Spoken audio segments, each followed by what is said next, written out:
ಈ ಸೈಕೋಗಳು ಕೊನೆಗೂ ನಮಗೊಂದು ಪರ್ಫೆಕ್ಟ್ ಬಲಿ ಸಿಕ್ಕಿತು ಅಂದುಕೊಂಡಿದ್ದರು. ಅವಳನ್ನು ಮುರಿಯಬೇಕು, ಅವಳ ಜೀವನವನ್ನೇ ಈ ಜಗತ್ತಿಗೆ ಒಂದು ಸಂದೇಶದಂತೆ ಮಾಡಬೇಕು ಅಂದುಕೊಂಡಿದ್ದರು.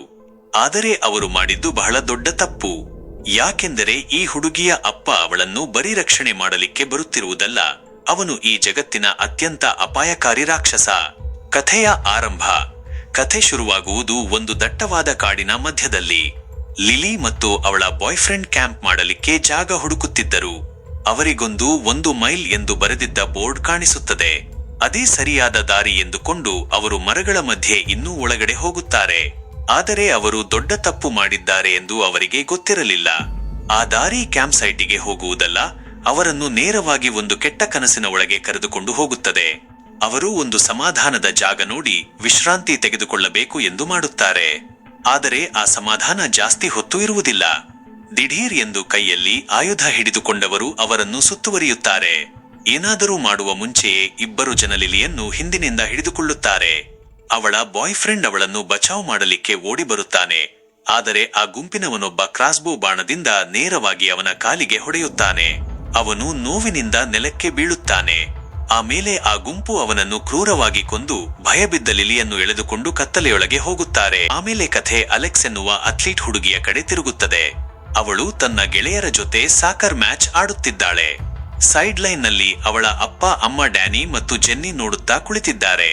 ಇದು ಆ ಕುಟುಂಬಕ್ಕೆ ದೊಡ್ಡ ವಿಷಯ. ಯಾಕೆಂದರೆ ಡ್ಯಾನಿ ಒಬ್ಬ ನಿವೃತ್ತ ಸೈನಿಕ. ಈಗ ಅವನು ಕಾಯಂ ಆಗಿ ಮನೆಗೆ ಬಂದಿದ್ದಾನೆ. 10 ವರ್ಷ ಮಿಷನ್ ಎಂದು ಹೊರಗಡೆ ಇದ್ದು ಮಗಳ ಜೀವನದ ಎಷ್ಟೋ ಕ್ಷಣಗಳನ್ನು ಮಿಸ್ ಮಾಡಿಕೊಂಡಿದ್ದಾನೆ. ಜೆನ್ನಿಗೆ ಅವನು ಬಂದಿದ್ದು ಖುಷಿ ಇದೆ, ಆದರೆ ಅಲೆಕ್ಸ್ಗೆ ಅಪ್ಪ ಅಂದರೆ ಸ್ವಲ್ಪ ಬೇಸರ. ಇಷ್ಟು ವರ್ಷ ಜೊತೆಯಲ್ಲಿ ಇಲ್ಲದಿದ್ದಕ್ಕೆ ಅವಳಿಗೆ ಅಪ್ಪನ ಮೇಲೆ ಸಿಟ್ಟಿದೆ. ಈಗ ಹೈಸ್ಕೂಲ್ ಮುಗಿಯಿತು, ಅಲೆಕ್ಸ್ ಕಾಲೇಜಿಗೆ ಹೋಗುವ ಸಮಯ ಬಂತು. ಅದು ಬಹಳ ಫೇಮಸ್ ಕಾಲೇಜು, ಆದರೆ ಮನೆಯಿಂದ ಬಹಳ ದೂರ. ಕನಿಷ್ಠ ಎಂದರೂ 1 ದಿನದ ಪ್ರಯಾಣ. ಡ್ಯಾನಿ ಇದನ್ನೇ ಮಗಳ ಜೊತೆ ಒಳ್ಳೆಯ ಸಂಬಂಧ ಬೆಳೆಸಲು ಇರುವ ಅವಕಾಶ ಎಂದು ಯೋಚನೆ ಮಾಡಿ ಇಬ್ಬರು ಕಾರಿನಲ್ಲಿ ಹೊರಡುತ್ತಾರೆ. ಗ್ಯಾಸ್ ಹಾಕಲಿಕ್ಕೆ ನಿಲ್ಲಿಸಿದಾಗ ಅಲೆಕ್ಸ್ ನೋಡುತ್ತಾಳೆ, ಅಪ್ಪನ ಹತ್ತಿರ ಗನ್ನಿದೆ. ಅವರಿಬ್ಬರೇ ಇರುವಾಗಲೂ ಅಪ್ಪ ಹೀಗೆ ಡ್ಯೂಟಿಯಲ್ಲಿದ್ದಂತೆ ಇರುವುದು ಅವಳಿಗೆ ಇಷ್ಟವಾಗುವುದಿಲ್ಲ. ಅದಕ್ಕೆ ಅವಳು ಆ ಗನ್ನನ್ನು ಕಾರಿನ ಸೇಫ್ನಲ್ಲಿ ಲಾಕ್ ಮಾಡಲಿಕ್ಕೆ ಹೇಳುತ್ತಾಳೆ. ಡ್ಯಾನಿಗೆ ಏನೋ ಅನುಮಾನವಿದ್ದರೂ ಮಗಳ ವಿಶ್ವಾಸ ಪಡೆಯಲಿಕ್ಕೆ ಒಪ್ಪಿಕೊಂಡು ಗನ್ ಲಾಕ್ ಮಾಡುತ್ತಾನೆ. ರಾತ್ರಿಯಾಗುತ್ತಾ ಬಂತು ಎಂದು ದಾರಿಯಲ್ಲಿರುವ ಒಂದು ಮೋಟೆಲ್ನಲ್ಲಿ ರೂಮ್ ಬುಕ್ ಮಾಡುತ್ತಾರೆ. ಅಲ್ಲಿ ಅವರು ಮಾತನಾಡಲಿಕ್ಕೆ ಶುರು ಮಾಡುತ್ತಾರೆ. ಅಪ್ಪ ಮಗಳ ಮಧ್ಯೆ ಇದ್ದ ಆ ಗೋಡೆ ನಿಧಾನವಾಗಿ ಕರಗುತ್ತಾ ಬರುತ್ತದೆ. ಅವರ ಸಂಬಂಧ ಈಗ ಸ್ವಲ್ಪ ಸರಿಯಾಗುತ್ತಾ ಬಂದಿದೆ. ಇದೇ ಸಮಯದಲ್ಲಿ ಕಾಡಿನ ಕತ್ತಲೆಯಲ್ಲಿ ಒಂದು ವಿಚಿತ್ರ ಸಮುದಾಯ ಹೊಸ ಜೀವ ಹುಟ್ಟುವುದನ್ನು ಕಾಯುತ್ತಿರುತ್ತದೆ. ಆದರೆ ಅಲ್ಲಿ ಬಹಳ ಬೇಸರದ ವಿಷಯವೆಂದರೆ ಮಗು ಸತ್ತೇ ಹುಟ್ಟುತ್ತಿರುತ್ತದೆ. ಆ ಗುಂಪಿನಲ್ಲಿ ಇದು ಪದೇ ಪದೇ ಆಗುತ್ತಿರುವ ಬೇಸರದ ಸಂಗತಿ. ಅವರು ಬಹಳ ಹತಾಶೆಯಲ್ಲಿದ್ದಾರೆ. ಇಂತಹ ಸಮಯದಲ್ಲಿ ಜನ ಬಹಳ ಅಪಾಯಕಾರಿಯಾಗುತ್ತಾರೆ. ಬೆಳಿಗ್ಗೆ ಡ್ಯಾನಿ ಮತ್ತು ಅಲೆಕ್ಸ್ ಪ್ರಯಾಣ ಮುಂದುವರಿಸುತ್ತಾರೆ. ಅಲೆಕ್ಸ್ ಹೇಳುತ್ತಾಳೆ, ನನ್ನಿಂದ ನಿನ್ನ ಕೆಲಸಕ್ಕೆ ತೊಂದರೆಯಾಗಬಾರದು, ನಿನಗೆ ಯಾವಾಗಲೂ ಆರ್ಮಿ ಅಂದರೆ ತಾನೇ ಮೊದಲ ಪ್ರೀತಿ ಎಂದು. ಆದರೆ ಡ್ಯಾನಿ ಅವಳ ಕಣ್ಣಲ್ಲಿ ಕಣ್ಣಿಟ್ಟು ಹೇಳುತ್ತಾನೆ, ನಾನು ಈಗ ಅಧಿಕೃತವಾಗಿ ನಿವೃತ್ತನಾಗಿದ್ದೇನೆ, ಇನ್ನು ಎಲ್ಲಿಗೂ ಹೋಗುವುದಿಲ್ಲ ಎಂದು. ಅಲೆಕ್ಸ್ಗೆ ಬಹಳ ಖುಷಿಯಾಗುತ್ತದೆ. ಇಬ್ಬರ ಮಧ್ಯೆ ಇದ್ದ ಟೆನ್ಷನ್ ಈಗ ಪೂರ್ತಿ ಕಡಿಮೆಯಾಗಿದೆ. ಅವರು ಮುಂದೆ ಹೋಗುತ್ತಾರೆ. ಆದರೆ ಅವರಿಗೆ ಗೊತ್ತಿಲ್ಲ ಮುಂದೆ ಯಾವ ಮೃತ್ಯು ಕಾಯುತ್ತಿದೆ ಎಂದು. ದಾರಿ ಮಧ್ಯೆ ಅಲೆಕ್ಸ್ ಅಮ್ಮನಿಗೆ ಫೋನ್ ಮಾಡಲಿಕ್ಕೆ ಪ್ರಯತ್ನಿಸುತ್ತಾಳೆ. ಆದರೆ ಕಾಡಿನ ಒಳಗಡೆ ಹೋದಂತೆಲ್ಲ ಸಿಗ್ನಲ್ ಕಟ್ ಆಗುತ್ತದೆ. ಸಂಜೆಯಾಗುತ್ತಾ ಬಂತು ಎಂದು ಅವರು ರಾತ್ರಿ ಕ್ಯಾಂಪ್ ಮಾಡಲಿಕ್ಕೆ ಕಾರು ನಿಲ್ಲಿಸುತ್ತಾರೆ. ಡ್ಯಾನಿಗೆ ಮಗಳ ಜೊತೆ ಸಮಯ ಕಳೆಯಲು ಇದು ಒಳ್ಳೆಯ ಜಾಗ ಅನಿಸುತ್ತದೆ. ಅವರಿಗೂ ಅದೇ 1 ಮೈಲ್ ಬೋರ್ಡ್ ಕಾಣಿಸುತ್ತದೆ. ಅದೇ ದಾರಿಯಲ್ಲಿ ಹೋಗಿ ಮೊದಲಿನ ದಂಪತಿಗಳ ಮೇಲೆ ಅಟ್ಯಾಕ್ ಆಗಿದ್ದ ಜಾಗಕ್ಕೆ ತಲುಪುತ್ತಾರೆ. ನೋಡಲಿಕ್ಕೆ ಸಮಾಧಾನದ ಜಾಗದಂತೆ ಇರುವುದರಿಂದ ಅಲ್ಲೇ ಟೆಂಟ್ ಹಾಕುತ್ತಾರೆ. ಟೆಂಟ್ ಒಳಗೆ ಅಲೆಕ್ಸ್ ಮನಸ್ಸು ಬಿಚ್ಚಿ ಮಾತನಾಡುತ್ತಾಳೆ. ತಾನು ಬಿಡಿಸಿದ ಚಿತ್ರಗಳನ್ನು ಅಪ್ಪನಿಗೆ ತೋರಿಸಿ, ನನಗೆ ಸಾಕರ್ ಸ್ಟಾರ್ ಆಗುವುದಕ್ಕಿಂತ ಆರ್ಟಿಸ್ಟ್ ಆಗಲಿಕ್ಕೆ ಇಷ್ಟ ಎಂದು ಹೇಳುತ್ತಾಳೆ. ಡ್ಯಾನಿ ಒಬ್ಬ ಗಟ್ಟಿ ಸೈನಿಕನಂತೆ ಸಿಟ್ಟು ಮಾಡದೆ ಅವಳ ಕನಸಿಗೆ ಬೆಂಬಲ ನೀಡುತ್ತಾನೆ. ರಾತ್ರಿ ಚಳಿ ಇರುವುದರಿಂದ ಬೆಂಕಿ ಹಾಕಲಿಕ್ಕೆ ಮರ ಕಡಿಯಲಿಕ್ಕೆ ಹೋಗುತ್ತಾರೆ. ಆ ಮೌನದ ಮಧ್ಯೆ ಒಂದು ಸಣ್ಣ ಶಬ್ದ ಕೇಳಿಸುತ್ತದೆ. ಡ್ಯಾನಿಗೆ ಆರ್ಮಿ ಟ್ರೈನಿಂಗ್ ಇರುವುದರಿಂದ ತಕ್ಷಣ ಗೊತ್ತಾಗುತ್ತದೆ ಅಲ್ಲಿ ಅವರು ಬರೀ ಇಬ್ಬರೇ ಇರುವುದಲ್ಲ ಎಂದು. ಯಾರೋ ಅವರನ್ನು ಕತ್ತಲೆಯಲ್ಲಿ ನೋಡುತ್ತಿದ್ದಾರೆ ಎಂದು ಅವನಿಗೆ ತಿಳಿಯುತ್ತದೆ. ಡ್ಯಾನಿ ವಿಷಯವನ್ನು ತಿಳಿಗೊಳಿಸಲು ಪ್ರಯತ್ನಿಸುತ್ತಾನೆ. ನಮಗೆ ಜಗಳ ಬೇಡ, ನಾವು ಇಲ್ಲಿಂದ ಹೊರಡುತ್ತೇವೆ ಎಂದು ಹೇಳುತ್ತಾನೆ. ಆದರೆ ಅದು ಒಂದು ಬಲೆ. ಸಡನ್ ಆಗಿ ಆಯುಧ ಹಿಡಿದುಕೊಂಡವರು ಮರಗಳ ಹಿಂದಿನಿಂದ ಬರುತ್ತಾರೆ. ಒಬ್ಬ ಡ್ಯಾನಿ ಕಾರನ್ನು ಕದ್ದುಕೊಂಡು ಓಡುತ್ತಾನೆ. ಇನ್ನು ಕೆಲವು ಜನ ಅಲೆಕ್ಸ್ ಅನ್ನು ಹಿಡಿದುಕೊಳ್ಳುತ್ತಾರೆ. ಅವರಿಗೆ ಅಲೆಕ್ಸ್ ಮತ್ತು ಡ್ಯಾನಿ ಸುಲಭದ ತುತ್ತು ಅನಿಸುತ್ತದೆ. ಆದರೆ ಅವರು ಯಾರ ಜೊತೆ ಆಟವಾಡುತ್ತಿದ್ದಾರೆ ಎಂದು ಅವರಿಗೆ ಗೊತ್ತಿಲ್ಲ. ಡ್ಯಾನಿ ತನ್ನ ಅಸಲಿ ಯುದ್ಧದ ಶಕ್ತಿಯನ್ನು ತೋರಿಸುತ್ತಾನೆ. ಕೇವಲ ಕೆಲವು ಸೆಕೆಂಡುಗಳಲ್ಲಿ ದಾಳಿ ಮಾಡಿದವರನ್ನು ನೆಲಕ್ಕೆ ಉರುಳಿಸುತ್ತಾನೆ. ಆಮೇಲೆ ಅಲೆಕ್ಸ್ ಕೈ ಹಿಡಿದುಕೊಂಡು ಕಾಡಿನ ಕತ್ತಲೆಯಲ್ಲಿ ಓಡುತ್ತಾನೆ. ಒಂದು ದೊಡ್ಡ ಮರದ ಕೆಳಗೆ ಅಲೆಕ್ಸ್ ಭಯದಿಂದ ನಡುಗುತ್ತಾ ಕುಳಿತಿದ್ದಾಳೆ. ಅಪ್ಪನ ಹತ್ತಿರ ಗನ್ ಲಾಕ್ ಮಾಡಿಸಿದ್ದಕ್ಕೆ ಅವಳಿಗೆ ಬಹಳ ಪಶ್ಚಾತ್ತಾಪವಾಗುತ್ತಿದೆ. ಈಗ ಅವರ ಹತ್ತಿರ ಏನೂ ಇಲ್ಲದೆ ಆ ಬೇಟೆಗಾರರ ಮಧ್ಯೆ ಸಿಕ್ಕಿ ಹಾಕಿಕೊಂಡಿದ್ದಾರೆ. ಆದರೆ ಡ್ಯಾನಿ ಹೇಳುತ್ತಾನೆ, ನಾನು ನಿನ್ನನ್ನು ಜೀವಂತವಾಗಿ ಇಲ್ಲಿಂದ ಕರೆದುಕೊಂಡು ಹೋಗುತ್ತೇನೆ ಎಂದು. ಅವರು ಮುಂದೆ ಹೋಗುವಾಗ ಹಳೆಯ ರೈಲು ಹಳಿ ಸಿಗುತ್ತದೆ. ಮ್ಯಾಪ್ ಇಲ್ಲದಿದ್ದರೂ ಡ್ಯಾನಿ ಒಂದು ದಿಕ್ಕು ನೋಡಿ ನಡೆಯುತ್ತಾನೆ. ಕಾಡಿನ ಆಳದಲ್ಲಿ ಒಂದು ಹಳೆಯ ಆರ್ವಿ ವಾಹನ ಕಾಣಿಸುತ್ತದೆ. ಸಹಾಯ ಕೇಳಲಿಕ್ಕೆ ಏನಾದರೂ ರೇಡಿಯೋ ಸಿಕ್ಕೀತು ಎಂದು ಡ್ಯಾನಿ ಒಳಗೆ ಹೋಗಬೇಕು ಅಂದುಕೊಳ್ಳುತ್ತಾನೆ. ಅಲೆಕ್ಸ್ ಇದು ಏನಾದರೂ ಟ್ರ್ಯಾಪ್ ಇರಬಹುದು ಎಂದು ಹೆದರುತ್ತಾಳೆ. ಸ್ವಲ್ಪ ಹೊತ್ತು ಗಮನಿಸಿ ಯಾರೂ ಇಲ್ಲ ಎಂದು ಗೊತ್ತಾದ ಮೇಲೆ ಒಳಗೆ ಹೋಗುತ್ತಾರೆ. ಆದರೆ ಬಾಗಿಲು ತೆಗೆದ ತಕ್ಷಣ ಒಂದು ನಾಯಿ ಜೋರಾಗಿ ಬೊಗಳುತ್ತದೆ. ಒಳಗಿದ್ದವರು ಎಚ್ಚರವಾಗುತ್ತಾರೆ. ಒಬ್ಬ ಡ್ಯಾನಿ ಮೇಲೆ ಅಟ್ಯಾಕ್ ಮಾಡುತ್ತಾನೆ. ಆದರೆ ಮಾಜಿ ಸೈನಿಕ ಅವನನ್ನು ಸುಲಭವಾಗಿ ಕೆಡವುತ್ತಾನೆ. ಇಬ್ಬರು ಮೂವರು ಬರುತ್ತಾರೆ. ಗೊಂದಲದಲ್ಲಿ ಒಬ್ಬ ಅಲೆಕ್ಸ್ ಅನ್ನು ಎಳೆದುಕೊಂಡು ಹೋಗಲಿಕ್ಕೆ ನೋಡುತ್ತಾನೆ. ಡ್ಯಾನಿ ಈಗ ಕಂಪ್ಲೀಟ್ ಯೋಧನಾಗಿ ಬಿಡುತ್ತಾನೆ. ಒಬ್ಬನೇ ಅಷ್ಟು ಜನರನ್ನು ಹೊಡೆಯುತ್ತಾನೆ. ಆರ್ವಿ ಬಳಸಿ ಒಬ್ಬನನ್ನು ಮರಕ್ಕೆ ಜಜ್ಜಿ ಹಾಕುತ್ತಾನೆ. ಇನ್ನು ಜನ ಬರುತ್ತಾರೆ ಎಂದು ಗೊತ್ತಾದ ತಕ್ಷಣ ಅಲೆಕ್ಸ್ ಕರೆದುಕೊಂಡು ಮತ್ತೆ ಕಾಡಿಗೆ ಹೋಗುತ್ತಾನೆ. ಈ ವಿಷಯ ಆಂಗಸ್ ಎನ್ನುವವನಿಗೆ ತಿಳಿಯುತ್ತದೆ. ತನ್ನ ಟೀಮ್ನವನು ಒಬ್ಬ ಸತ್ತ ಎಂದು ಗೊತ್ತಾದಾಗ ಅವನ ಗ್ರೂಪ್ ವಾಪಸ್ ಹೋಗೋಣ ಎಂದು ಹೇಳುತ್ತಾರೆ. ಆದರೆ ಆಂಗಸ್ಗೆ ಬಹಳ ಸಿಟ್ಟು ಬರುತ್ತದೆ. ಯಾವ ಬೆಲೆ ಕೊಟ್ಟಾದರೂ ಆ ಡ್ಯಾನಿಯನ್ನು ಹುಡುಕಲೇಬೇಕು ಎಂದು ಆರ್ಡರ್ ಕೊಡುತ್ತಾನೆ. ಆಮೇಲೆ ಅವರ ಬಾಸ್ ಸ್ಟ್ಯಾನ್ಲಿಗೆ ವಿಷಯ ತಿಳಿಸಲಿಕ್ಕೆ ಹೇಳುತ್ತಾನೆ. ಈಗ ಅಸಲಿ ಬೇಟೆ ಶುರುವಾಯಿತು. ಆರ್ವಿ ಇಂದ ತಪ್ಪಿಸಿಕೊಂಡ ಮೇಲೆ ಡ್ಯಾನಿ ಮತ್ತು ಅಲೆಕ್ಸ್ ಕಾಡಿನ ಇನ್ನೂ ಒಳಗಡೆ ಹೋಗುತ್ತಾರೆ. ಸೂರ್ಯ ಮುಳುಗುವ ಸಮಯಕ್ಕೆ ಒಂದು ಕಲ್ಲಿನ ಆಸರೆ ಸಿಗುತ್ತದೆ. ಅಲ್ಲೇ ಉಳಿದಿರುವ ಸ್ವಲ್ಪ ಆಹಾರ ತಿನ್ನುತ್ತಾರೆ.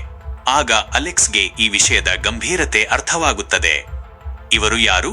ನಮ್ಮನ್ನು ಯಾಕೆ ಹೀಗೆ ಪೀಡಿಸುತ್ತಿದ್ದಾರೆ ಎಂದು ಕೇಳುತ್ತಾಳೆ. ಡ್ಯಾನಿಗೂ ಪೂರ್ತಿ ಗೊತ್ತಿಲ್ಲ. ಅಲೆಕ್ಸ್ ಹೇಳುತ್ತಾಳೆ, ಅವರು ನನ್ನನ್ನು ಕೊಲ್ಲಲಿಕ್ಕೆ ನೋಡಲಿಲ್ಲ, ಅವರು ನನ್ನನ್ನು ಕರೆದುಕೊಂಡು ಹೋಗಲಿಕ್ಕೆ ನೋಡುತ್ತಿದ್ದರು. ಈ ರಹಸ್ಯ ಬಹಳ ಭಯಾನಕ ಅನಿಸುತ್ತದೆ. ಮರುದಿನ ಬೆಳಿಗ್ಗೆ ಅವರು ಎಚ್ಚರವಾಗುವ ಮುಂಚೆಯೇ ಯಾರೋ ಬರುವ ಶಬ್ದ ಕೇಳಿಸುತ್ತದೆ. ಒಬ್ಬ ಸಡನ್ ಆಗಿ ಬಂದು ಡ್ಯಾನಿ ಕುತ್ತಿಗೆಗೆ ಚಾಕು ಹಾಕಲಿಕ್ಕೆ ಬರುತ್ತಾನೆ.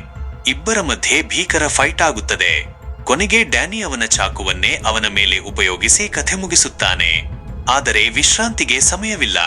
ಇನ್ನು ಜನಮರಗಳ ಮಧ್ಯೆ ಕಾಣಿಸಿಕೊಂಡು ಅಲೆಕ್ಸ್ ಕಡೆಗೆ ಓಡುತ್ತಾರೆ. ಡ್ಯಾನಿ ಅವಳ ಕೈ ಹಿಡಿದು ನದಿಯ ಕಡೆಗೆ ಓಡುತ್ತಾನೆ. ಅವರು ಹಿಮದಷ್ಟು ಚಳಿಯಾದ ನೀರನ್ನು ದಾಟುತ್ತಾರೆ. ಆದರೆ ಆ ಗುಂಪು ಅವರ ಹಿಂಬಾಲಿಕೆಯಲ್ಲೇ ಇರುತ್ತದೆ. ಅವರು ಓಡುತ್ತಾ ಹೋಗಿ ಕೊನೆಗೆ ಒಂದು ಭೀಕರ ಅಂಚಿಗೆ ತಲುಪುತ್ತಾರೆ. ಕೆಳಗೆ ಭಾರೀ ವೇಗದಲ್ಲಿ ಹರಿಯುವ ನದಿ. ಕ್ರಾಸ್ಬೋ ಬಾಣಗಳು ಅವರ ತಲೆಯ ಮೇಲೆ ಹಾರುತ್ತಿವೆ. ಡ್ಯಾನಿಗೆ ಒಂದೇ ಆಯ್ಕೆ ಉಳಿದಿದೆ ಎಂಬುದು ಅರ್ಥವಾಗುತ್ತದೆ. ಅವನು ಅಲೆಕ್ಸ್ ಅನ್ನು ಹಿಡಿದು ಇಬ್ಬರೂ ಕೆಳಗಿನ ನದಿಗೆ ಜಿಗಿಯುತ್ತಾರೆ. ಅವರು ಕೊನೆಗೆ ತೀರಕ್ಕೆ ತೇಲಿ ಬರುತ್ತಾರೆ. ಬೆಚ್ಚಿಬಿದ್ದ ಸ್ಥಿತಿಯಲ್ಲಿ ಉಸಿರಾಡುತ್ತಾ ಎದ್ದು ನಿಂತಾಗ ಅವರ ಮುಂದೆ ಒಂದು ನೆರಳು ಕಾಣಿಸುತ್ತದೆ. ಅದು ಸ್ಟ್ಯಾನ್ಲಿ. ಅವನ ಕೈಯಲ್ಲಿ ಗನ್ ಇದೆ. ಡ್ಯಾನಿ ಎಲೈಟ್ ಸೈನಿಕನಾದರೂ ಗುಂಡಿಗಿಂತ ವೇಗವಾಗಿ ಓಡಲಾರನು. ಪ್ರತಿಕ್ರಿಯಿಸುವ ಮುನ್ನವೇ ಸ್ಟ್ಯಾನ್ಲಿ ಅವನನ್ನು ಹೊಡೆದು ಗಂಭೀರವಾಗಿ ಗಾಯಗೊಳಿಸುತ್ತಾನೆ. ಅವನು ಸತ್ತಿದ್ದಾನೆ ಎಂದು ಭಾವಿಸಿದ ಸ್ಟ್ಯಾನ್ಲಿಯ ಜನ ಡ್ಯಾನಿಯ ದೇಹವನ್ನು ಮತ್ತೆ ನದಿಗೆ ಎಸೆದು ಬಿಡುತ್ತಾರೆ. ನಂತರ ಅವರು ಅಲೆಕ್ಸ್ ಅನ್ನು ಹಿಡಿದುಕೊಂಡು ಹೋಗುತ್ತಾರೆ. ತನ್ನ ಅಪ್ಪ ನದಿಯಲ್ಲಿ ಮರೆಯಾಗುವುದನ್ನು ನೋಡಿ ಅಲೆಕ್ಸ್ ಭಯದಿಂದ ಕಿರುಚುತ್ತಾಳೆ. ಆದರೆ ಸ್ಟ್ಯಾನ್ಲಿಯ ಜನ ಒಂದು ದೊಡ್ಡ ತಪ್ಪು ಮಾಡುತ್ತಾರೆ. ಅವರು ಡ್ಯಾನಿಯ ಪಲ್ಸ್ ಚೆಕ್ ಮಾಡಲಿಲ್ಲ. ಡ್ಯಾನಿ ಸತ್ತಿಲ್ಲ. ತಲೆಗೆ ಬಿದ್ದ ಹೊಡೆತದಿಂದ ಅರೆಪ್ರಜ್ಞೆ ಸ್ಥಿತಿಯಲ್ಲಿದ್ದ. ತಣ್ಣನೆಯ ನೀರು ಅವನನ್ನು ಮತ್ತೆ ಎಚ್ಚರಗೊಳಿಸುತ್ತದೆ. ಗಾಯಗೊಂಡಿದ್ದರೂ ಮಗಳಿಗಾಗಿ ಎದ್ದು ನಿಂತು ಮಣ್ಣಿನಲ್ಲಿರುವ ಕಾಲು ಗುರುತುಗಳನ್ನು ಹಿಡಿದುಕೊಂಡು ನಡೆಯುತ್ತಾನೆ. ತನ್ನ ಮಗಳನ್ನು ಮರಳಿ ಪಡೆಯದ ಹೊರತು ಅವನು ನಿಲ್ಲುವುದಿಲ್ಲ. ಇತ್ತ ಅಲೆಕ್ಸ್ ಒಂದು ಚಿಕ್ಕ ಕೋಣೆಯಲ್ಲಿ ಬಂದಿಯಾಗಿರುತ್ತಾಳೆ. ಲಿಲಿ ಒಳಗೆ ಬಂದು ಅವಳಿಗೆ ಊಟ ಕೊಡುತ್ತಾಳೆ. ಈ ಲಿಲಿ ಯಾರು ಎಂದರೆ ಕಥೆಯ ಆರಂಭದಲ್ಲಿ ಅಪಹರಣಕ್ಕೊಳಗಾಗಿದ್ದ ಅದೇ ಹುಡುಗಿ. ಈಗ ಅವಳು ಗರ್ಭಿಣಿ. ಅವಳು ಅಲೆಕ್ಸ್ಗೆ ಭಯಾನಕ ಸತ್ಯ ಹೇಳುತ್ತಾಳೆ. ಇಲ್ಲಿಂದ ಪಾರಾಗಲಿಕ್ಕೆ ಸಾಧ್ಯವಿಲ್ಲ. ಅವಳನ್ನು ಬಲವಂತವಾಗಿ ಈ ಸಮುದಾಯದ ಭಾಗ ಮಾಡಿಕೊಂಡಿದ್ದಾರೆ. ಹೋರಾಟ ಮಾಡಿದರೆ ಪರಿಸ್ಥಿತಿ ಇನ್ನು ಕೆಟ್ಟದಾಗುತ್ತದೆ ಎಂದು ಎಚ್ಚರಿಕೆ ಕೊಡುತ್ತಾಳೆ. ಆದರೆ ಅಲೆಕ್ಸ್ಗೆ ಅವರ ಗುಂಪು ಸೇರಲು ಸ್ವಲ್ಪವೂ ಇಷ್ಟವಿಲ್ಲ. ಸ್ಟ್ಯಾನ್ಲಿ ಒಳಗೆ ಬಂದು ವೆಲ್ಕಮ್ ಎಂದು ಭಾಷಣ ಮಾಡುತ್ತಿರುವಾಗ ಅಲೆಕ್ಸ್ ಅವಕಾಶಕ್ಕಾಗಿ ಕಾಯುತ್ತಾಳೆ. ಅವನ ಗಮನ ತಪ್ಪಿದ ಕ್ಷಣದಲ್ಲಿ ಅವಳ ಕೈಲಾದಷ್ಟು ಜೋರಾಗಿ ಅವನ ಮೇಲೆ ಅಟ್ಯಾಕ್ ಮಾಡಿ ಕಾಡಿನ ಕಡೆಗೆ ಓಡುತ್ತಾಳೆ. ಅವಳು ಓಡುತ್ತಾ ಕಾಡಿನ ಕೊನೆಗೆ ತಲುಪುತ್ತಾಳೆ. ಆದರೆ ಅಲ್ಲಿ ಸ್ತಬ್ಧವಾಗಿ ನಿಂತುಕೊಳ್ಳುತ್ತಾಳೆ. ಸ್ಟ್ಯಾನ್ಲಿ ಅವಳ ಹಿಂದೆ ಯಾರನ್ನೂ ಕಳಿಸುವುದಿಲ್ಲ. ಅವನು ಒಂಥರ ವಿಚಿತ್ರವಾಗಿ ನಗುತ್ತಾ ನಿಂತಿರುತ್ತಾನೆ.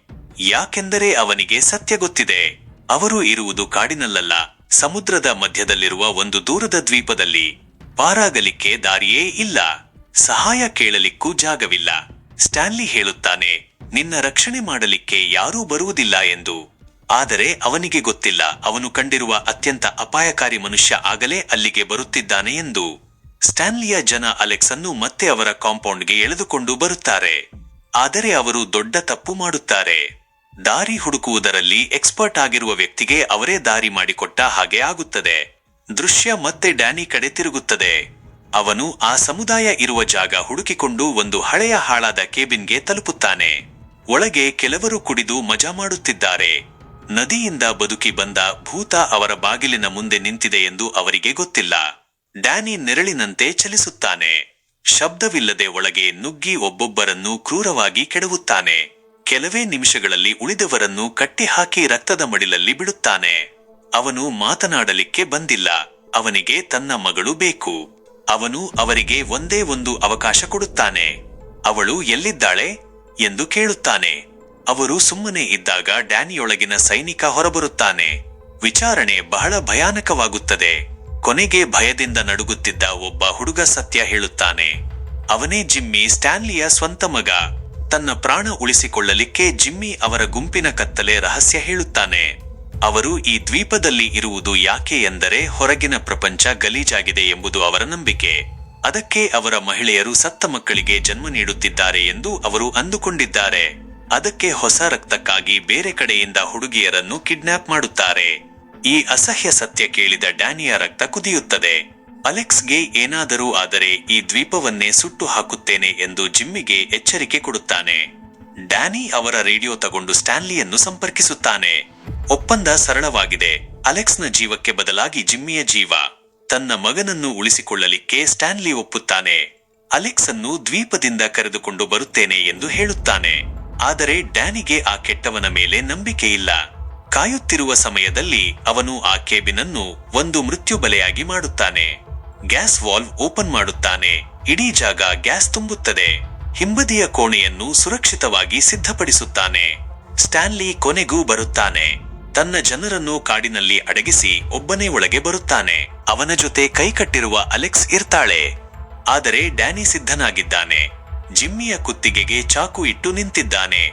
ಈ ರೂಮ್ ಗ್ಯಾಸಿನಿಂದ ತುಂಬಿದೆ. ಒಂದು ಬುಲೆಟ್ ಫೈರ್ ಆದರೂ ನಾವೆಲ್ಲ ಬ್ಲಾಸ್ಟ್ ಆಗುತ್ತೇವೆ ಎಂದು ವಾರ್ನಿಂಗ್ ಕೊಡುತ್ತಾನೆ. ವಾತಾವರಣ ಬಹಳ ಉದ್ವಿಗ್ನವಾಗಿದೆ. ಇಬ್ಬರೂ ತಮ್ಮ ಮಕ್ಕಳನ್ನು ವಿನಿಮಯ ಮಾಡಿಕೊಳ್ಳಲಿಕ್ಕೆ ಮುಂದೆ ಬರುತ್ತಾರೆ. ಡ್ಯಾನಿ ಅಲೆಕ್ಸ್ ಬಾಯ್ಗೆ ಕಟ್ಟಿದ್ದ ಬಟ್ಟೆ ಬಿಚ್ಚಿದ ಕ್ಷಣ ಅವಳು ಕಿರುಚುತ್ತಾಳೆ. ಅವನು ತನ್ನ ಜನರನ್ನು ಕರ್ಕೊಂಡು ಬಂದಿದ್ದಾನೆ ಅಂತ. ಅದೇ ಸಮಯದಲ್ಲಿ ಸ್ಟ್ಯಾನ್ಲಿ ಚಾಕುವಿನಿಂದ ಡ್ಯಾನಿ ಮೇಲೆ ಅಟ್ಯಾಕ್ ಮಾಡುತ್ತಾನೆ. ಫೈಟ್ ನಡೆಯುತ್ತಿರುವಾಗ ಡ್ಯಾನಿಯ ಚಾಕು ಜಿಮ್ಮಿಯ ಎದೆಗೆ ನುಗ್ಗಿಬಿಡುತ್ತದೆ. ಜಿಮ್ಮಿ ಅಲ್ಲೇ ಸತ್ತು ಹೋಗುತ್ತಾನೆ. ಸ್ಟ್ಯಾನ್ಲಿಗೆ ಸಿಟ್ಟು ನೆತ್ತಿಗೇರುತ್ತದೆ. ಕಾಡಿನಲ್ಲಿ ಅಡಗಿದ್ದ ಗನ್ ಹಿಡಿದ ಜನ ಒಳಗೆ ನುಗ್ಗಿರುತ್ತಾರೆ. ಆದರೆ ಡ್ಯಾನಿ ಮೊದಲೇ ಪ್ಲಾನ್ ಮಾಡಿದ್ದ. ಅವನು ಅಲೆಕ್ಸ್ ಅನ್ನು ಹಿಡಿದುಕೊಂಡು ಹಿಂಬದಿಯ ಕೋಣೆಗೆ ಜಿಗಿದು ಬಾಗಿಲು ಹಾಕುತ್ತಾನೆ. ಅದೇ ಸಮಯದಲ್ಲಿ ಬೆಂಕಿ ಹಚ್ಚಿದಾಗ ಗ್ಯಾಸ್ ತುಂಬಿದ್ದ ಕೇಬಿನ್ ಭಾರೀ ಸ್ಫೋಟದಲ್ಲಿ ಆಕಾಶಕ್ಕೆ ಹಾರುತ್ತದೆ. ಸ್ಟ್ಯಾನ್ಲಿಯ ಎಷ್ಟೋ ಜನ ಅಲ್ಲೇ ಸತ್ತು ಹೋಗುತ್ತಾರೆ. ಡ್ಯಾನಿಯ ಚಾಣಾಕ್ಷತನದಿಂದ ಅವನು ಮತ್ತು ಅಲೆಕ್ಸ್ ಬದುಕುತ್ತಾರೆ. ಅವರು ಅಲ್ಲಿಂದ ಎಸ್ಕೇಪ್ ಆಗಲಿಕ್ಕೆ ಶುರು ಮಾಡುತ್ತಾರೆ. ಆದರೆ ಆ ಹೊಗೆಯ ಮಧ್ಯೆ ಒಂದು ನೆರಳು ಕಾಣಿಸುತ್ತದೆ. ಸ್ಟ್ಯಾನ್ಲಿ ಇನ್ನೂ ಬದುಕಿದ್ದಾನೆ. ಈಗ ಅವನಿಗೆ ಕಳೆದುಕೊಳ್ಳಲಿಕ್ಕೆ ಏನೂ ಇಲ್ಲ. ಕಥೆ ಕೆಲವು ತಿಂಗಳುಗಳ ಮುಂದೆ ಹೋಗುತ್ತದೆ. ಅಲೆಕ್ಸ್ ಕೊನೆಗೂ ತನ್ನ ಕನಸಿನ ಆರ್ಟ್ ಕಾಲೇಜಿಗೆ ಸೇರುತ್ತಾಳೆ. ಲೈಫ್ ನಿಧಾನವಾಗಿ ನಾರ್ಮಲ್ ಆಗುತ್ತಿದೆ ಅನಿಸುತ್ತದೆ.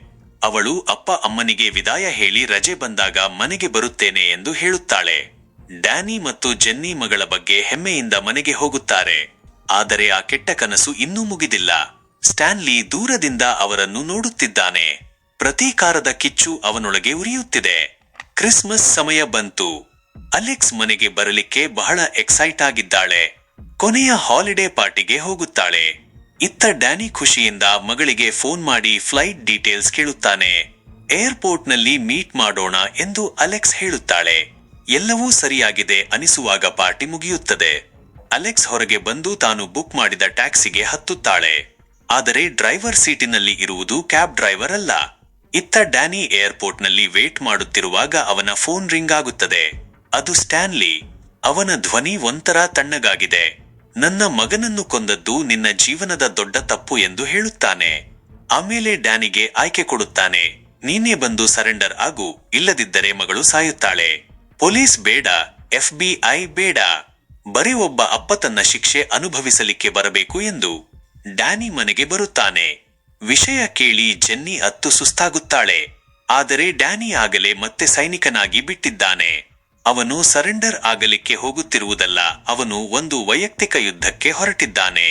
ನಾನು ಅಲೆಕ್ಸ್ ಅನ್ನು ಮನೆಗೆ ಕರೆದುಕೊಂಡು ಬರುತ್ತೇನೆ ಎಂದು ಜೆನ್ನಿಗೆ ಪ್ರಾಮಿಸ್ ಮಾಡಿ ತನ್ನ ಆಯುಧಗಳ ಜೊತೆ ಮತ್ತೆ ಅದೇ ದ್ವೀಪದ ಕಡೆಗೆ ಪ್ರಯಾಣ ಮಾಡುತ್ತಾನೆ. ದ್ವೀಪದಲ್ಲಿ ಅಲೆಕ್ಸ್ ಮತ್ತೆ ಅದೇ ಕೋಣೆಯಲ್ಲಿ ಎಚ್ಚರವಾಗುತ್ತಾಳೆ. ಲಿಲಿ ಒಳಗೆ ಬರುತ್ತಾಳೆ. ಈ ಬಾರಿ ಅವಳು ಗರ್ಭಿಣಿಯಲ್ಲ, ಮಗುವಿಗೆ ಜನ್ಮ ಕೊಟ್ಟಿದ್ದಾಳೆ. ಅವಳು ಪೂರ್ತಿ ಮಾನಸಿಕವಾಗಿ ಕುಸಿದಿದ್ದಾಳೆ. ನಾನು ಈಗ ಈ ಜಾಗವನ್ನೇ ಮನೆ ಎಂದು ಒಪ್ಪಿಕೊಂಡಿದ್ದೇನೆ, ನೀನು ಹಾಗೆಯೇ ಮಾಡು ಎಂದು ಅಲೆಕ್ಸ್ಗೆ ಹೇಳುತ್ತಾಳೆ. ಆದರೆ ಅಲೆಕ್ಸ್ ಬಿಟ್ಟುಕೊಡುವುದಿಲ್ಲ. ನನ್ನ ಅಪ್ಪ ಬರುತ್ತಾರೆ, ಅವರು ನಮ್ಮಿಬ್ಬರನ್ನು ಉಳಿಸುತ್ತಾರೆ ಎನ್ನುತ್ತಾಳೆ. ಲಿಲಿ ಬರೀ ತಲೆಯಾಡಿಸಿ, ನನ್ನ ಮಗುವನ್ನು ಬಿಟ್ಟು ನಾನು ಎಲ್ಲಿಗೂ ಹೋಗುವುದಿಲ್ಲ ಎನ್ನುತ್ತಾಳೆ. ಕರಾವಳಿಯಲ್ಲಿ ಡ್ಯಾನಿ ಬೋಟ್ ಸ್ಟ್ಯಾಂಡ್ಗೆ ತಲುಪುತ್ತಾನೆ. ಅವನು ತನ್ನ ಗನ್ ತೆಗೆಯುತ್ತಾನೆ, ಆದರೆ ನೇರವಾಗಿ ದಾಳಿ ಮಾಡುವುದಿಲ್ಲ. ಚತುರತೆಯಿಂದ ಗನ್ನ ಬುಲೆಟ್ಸ್ ಖಾಲಿ ಮಾಡಿ ಕೈ ಮೇಲೆ ಮಾಡಿ ಸ್ಟ್ಯಾನ್ಲಿಯ ಗಾರ್ಡ್ಸ್ ಮುಂದೆ ಸರೆಂಡರ್ ಆದಂತೆ ನಟಿಸುತ್ತಾನೆ. ಅವರು ಅವನನ್ನು ನೋಡಿ ನಗುತ್ತಾರೆ. ಗನ್ ಕಿತ್ತುಕೊಂಡು ಕೈ ಕಟ್ಟಿ ಬೋಟಿನಲ್ಲಿ ದ್ವೀಪಕ್ಕೆ ಕರೆದುಕೊಂಡು ಹೋಗುತ್ತಾರೆ. ಅವರಿಗೆ ಇವನೊಬ್ಬ ಸೋತ ಮನುಷ್ಯ ಅನಿಸುತ್ತದೆ. ಆದರೆ ಡ್ಯಾನಿ ತನ್ನ ಟಾರ್ಗೆಟ್ ಹತ್ತಿರ ಹೋಗುತ್ತಿದ್ದಾನೆ. ಬೋಟ್ ನಡು ಸಮುದ್ರದಲ್ಲಿ ಇರುವಾಗ ಅವನು ತನ್ನ ಆಟ ಶುರು ಮಾಡುತ್ತಾನೆ. ಕೈಕಟ್ಟು ಬಿಡಿಸಿಕೊಂಡು ಬಹಳ ವೈಲೆಂಟ್ ಆಗಿ ಅಟ್ಯಾಕ್ ಮಾಡುತ್ತಾನೆ. ಒಬ್ಬೊಬ್ಬ ಗಾರ್ಡ್ನನ್ನು ಸುಸ್ತಾಗಿಸಿ ಅವರನ್ನೇ ಬೋಟ್ ಸೈಡಲ್ಲಿ ಕಟ್ಟಿ ಹಾಕುತ್ತಾನೆ. ಇದು ಒಂದು ಮೆಸೇಜ್. ಅವನು ಈಗ ಪ್ರಿಸ್ನರ್ ಅಲ್ಲ, ಅವನೇ ಆ ಬೋಟಿನ ಕ್ಯಾಪ್ಟನ್. ಅವನು ನೇರ ಸ್ಟ್ಯಾನ್ಲಿ ಕಡೆ ಹೋಗುತ್ತಿದ್ದಾನೆ. ದೃಶ್ಯ ಥಾಮಸ್ ಕಡೆ ತಿರುಗುತ್ತದೆ. ಲಿಲಿಯನ್ನು ಕಿಡ್ನಾಪ್ ಮಾಡಿದ ಮೇಲೆ ಅವಳನ್ನು ಇವನ ಜೊತೆ ಬಲವಂತವಾಗಿ ಹಾಕಿದ್ದರು. ಅವರ ಮಗುವೆ ಎಷ್ಟೋ ವರ್ಷಗಳ ನಂತರ ಹುಟ್ಟಿದ ಮೊದಲ ಜೀವಂತ ಮಗು. ದ್ವೀಪದವರಿಗೆ ಇದು ಒಂದು ಅದ್ಭುತ. ಆದರೆ ಒಂದು ಸೀಕ್ರೆಟ್ ಇದೆ, ಆ ಮಗು ಥಾಮಸ್ನದ್ದಲ್ಲ. ಲಿಲಿ ಕಿಡ್ನಾಪ್ ಆಗುವ ಮೊದಲೇ ಗರ್ಭಿಣಿಯಾಗಿದ್ದಳು. ಆದರೆ ಥಾಮಸ್ ಅವಳನ್ನು ಕಾಪಾಡಲಿಕ್ಕೆ ಸುಳ್ಳು ಹೇಳಿದ್ದ. ಅವನು ಕೆಟ್ಟವನಲ್ಲ, ತಪ್ಪು ಜಾಗದಲ್ಲಿ ಸಿಕ್ಕಿಬಿದ್ದ ಒಳ್ಳೆಯ ಮನುಷ್ಯ. ಲಿಲಿಗೆ ಅಲೆಕ್ಸ್ಗೆ ಹೆಲ್ಪ್ ಮಾಡಬೇಕು ಎಂದು ಗೊತ್ತಿದೆ. ಕೆಲಸ ಮಾಡುವಾಗ ಅವಳು ಅಲೆಕ್ಸ್ ರೂಮಿಗೆ ಒಂದು ಸೀಕ್ರೆಟ್ ಲೆಟರ್ ಹಾಕುತ್ತಾಳೆ. ಅದನ್ನು ಓದಿದ ಅಲೆಕ್ಸ್ಗೆ ಏನು ಮಾಡಬೇಕು ಎಂದು ಅರ್ಥವಾಗುತ್ತದೆ. ಅವಳು ಊಟದ ಜೊತೆ ಬಂದ ಚಮಚ ಹಿಡಿದುಕೊಂಡು ನೋವು ಬಂದಂತೆ ನಾಟಕ ಮಾಡಿ ಕಿರುಚುತ್ತಾಳೆ. ಒಬ್ಬ ಗಾರ್ಡ್ ಓಡಿ ಬಂದಾಗ ಅವಳು ಕಾಯುವುದಿಲ್ಲ. ತನ್ನ ಪೂರ್ತಿ ಶಕ್ತಿಯಿಂದ ಅವನನ್ನು ಹೊಡೆದು ಕಾಡೊಳಗೆ ಓಡುತ್ತಾಳೆ. ಈ ಬಾರಿ ಅವಳು ಸುಮ್ಮನೆ ಓಡುತ್ತಿರುವುದಲ್ಲ, ಲಿಲಿ ಕೊಟ್ಟಿದ್ದ ಲೆಟರ್ನಲ್ಲಿ ಮ್ಯಾಪ್ ಇತ್ತು. ಇತ್ತ ಡ್ಯಾನಿ ಐಲ್ಯಾಂಡ್ಗೆ ಬರುತ್ತಿದ್ದಾನೆ. ಅವನು ಬೋಟ್ ಅನ್ನು ನೇರವಾಗಿ ತೀರಕ್ಕೆ ತರುವುದಿಲ್ಲ. ಮುಂಚೆಯೇ ನೀರಿಗೆ ಜಿಗಿದು ಈಜಿಕೊಂಡು ದ್ವೀಪಕ್ಕೆ ಬರುತ್ತಾನೆ. ಸ್ವಲ್ಪ ಹೊತ್ತಿನ ಮೇಲೆ ಗಾರ್ಡ್ಸ್ ಕಟ್ಟಿ ಹಾಕಿರುವ ಬೋಟ್ ಸ್ಟ್ಯಾಂಡ್ಗೆ ಬರುತ್ತದೆ. ಅದನ್ನು ನೋಡಿ ಸ್ಟ್ಯಾನ್ಲಿಗೆ ಶಾಕ್ ಆಗುತ್ತದೆ. ಅವನು ಅಂದುಕೊಂಡಿದ್ದ ಕೈದಿ ಈಗ ಹಂಟರ್ ಆಗಿದ್ದಾನೆ. ಅಲೆಕ್ಸ್ ಎಸ್ಕೇಪ್ ಆಗಿರುವುದು ಗೊತ್ತಾದಾಗ ಅವನಿಗೆ ಇನ್ನೂ ಸಿಟ್ಟು ಬರುತ್ತದೆ. ಲಿಲಿಯ ಲೆಟರ್ ಸಿಕ್ಕಿದಾಗ ಅವಳು ಎಲ್ಲಿಗೆ ಹೋಗುತ್ತಿದ್ದಾಳೆ ಎಂದು ಅವನಿಗೆ ಗೊತ್ತಾಗುತ್ತದೆ. ಆಂಗಸ್ಗೆ ಆರ್ಡರ್ ಕೊಡುತ್ತಾನೆ, ಅವಳು ಬೋಟ್ ಹತ್ತಿರ ಹೋಗುವ ಮೊದಲೇ ಹಿಡಿಯಿರಿ ಎಂದು. ಕಾಡಿನ ಮಧ್ಯೆ ಅಲೆಕ್ಸ್ ನೆರಳಿನಂತೆ ಹೋಗುತ್ತಿದ್ದಾಳೆ. ಆದರೆ ಆಂಗಸ್ ಬಹಳ ಎಕ್ಸ್ಪರ್ಟ್ ಟ್ರ್ಯಾಕರ್. ಅವಳನ್ನು ಕಂಡುಹಿಡಿದು ಬಿಡುತ್ತಾನೆ. ಅಲೆಕ್ಸ್ ಮತ್ತೆ ಸಿಕ್ಕಿ ಹಾಕಿಕೊಂಡು ಕಾಂಪೌಂಡ್ಗೆ ಬರುತ್ತಾಳೆ. ಮುಖ್ಯ ಮನೆಯಲ್ಲಿ ಸ್ಟ್ಯಾನ್ಲಿ ಲಿಲಿ ಮೇಲೆ ಪತ್ರದ ಬಗ್ಗೆ ಪ್ರಶ್ನೆ ಮಾಡುತ್ತಾನೆ. ಥಾಮಸ್ ಅವಳನ್ನು ರಕ್ಷಿಸಲಿಕ್ಕೆ ಬರುತ್ತಾನೆ. ಬಿಟ್ಟು ಬಿಡಿ ಎಂದು ಬೇಡುತ್ತಾನೆ. ಆದರೆ ಸ್ಟ್ಯಾನ್ಲಿಗೆ ಕನಿಕರವಿಲ್ಲ. ಲಿಲಿಯನ್ನು ಹೊಡೆದು ಥಾಮಸ್ಗೆ ವಾರ್ನಿಂಗ್ ಕೊಡುತ್ತಾನೆ. ಸ್ಟ್ಯಾನ್ಲಿ ತನ್ನ ಒಳ್ಳೆಯ ತಂದೆ ಮುಖವಾಡ ಕಳಚಿ ಹಾಕುತ್ತಾನೆ. ಅವನು ತನ್ನ ಗನ್ ಅನ್ನು ಅಲೆಕ್ಸ್ ಮುಂದೆ ಇರುವ ಕ್ಯಾಬಿನೆಟ್ನಲ್ಲಿ ಲಾಕ್ ಮಾಡುತ್ತಾನೆ.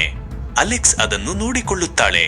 ನಂತರ ಅವಳನ್ನು ಬಟ್ಟೆ ಬದಲಾಯಿಸಲಿಕ್ಕೆ ಒಂದು ರೂಮಿಗೆ ಕಳಿಸುತ್ತಾರೆ. ಈ ಬಾರಿ ಅಲೆಕ್ಸ್ ಹೆದರುವುದಿಲ್ಲ. ಅವಳು ಅಲ್ಲಿರುವ ಮರದ ಹಲಗೆ ಸಡಿಲ ಇರುವುದನ್ನು ನೋಡಿ ಅದರ ಕೆಳಗಿರುವ ಒಂದು ಗಟ್ಟಿ ಮರದ ಕಡ್ಡಿಯನ್ನು ಆಯುಧವಾಗಿ ರೆಡಿ ಮಾಡುತ್ತಾಳೆ. ಈಗ ಅವಳು ಬರೀ ರಕ್ಷಣೆಗಾಗಿ ಕಾಯುತ್ತಿಲ್ಲ, ಅವಳೇ ಫೈಟ್ ಮಾಡಲಿಕ್ಕೆ ರೆಡಿ ಇದ್ದಾಳೆ. ಇತ್ತ ಕತ್ತಲೆಯಲ್ಲಿ ಡ್ಯಾನಿ ಕಾಂಪೌಂಡ್ನ ಮೇನ್ ಏರಿಯಾಕ್ಕೆ ಬಂದಿದ್ದಾನೆ. ದೂರದಿಂದಲೇ ತನ್ನ ಮಗಳನ್ನು ಎಲ್ಲಿಗೆ ಕರೆದುಕೊಂಡು ಹೋದರು ಎಂದು ನೋಡುತ್ತಿದ್ದಾನೆ. ಶಬ್ದವಿಲ್ಲದೆ ಒಳಗೆ ನುಗ್ಗಿ ಒಬ್ಬೊಬ್ಬ ಗಾರ್ಡ್ನನ್ನು ಕೆಡವಿ ಮುಂದೆ ಹೋಗುತ್ತಾನೆ. ಅಲೆಕ್ಸ್ ಇದ್ದಾಳೆ ಅಂದುಕೊಂಡಿರುವ ರೂಮ್ ಬಾಗಿಲು ಒಡೆದು ಒಳಗೆ ಹೋದರೆ ಅಲ್ಲಿ ಅಲೆಕ್ಸ್ ಇಲ್ಲ, ಲಿಲಿ ಇದ್ದಾಳೆ.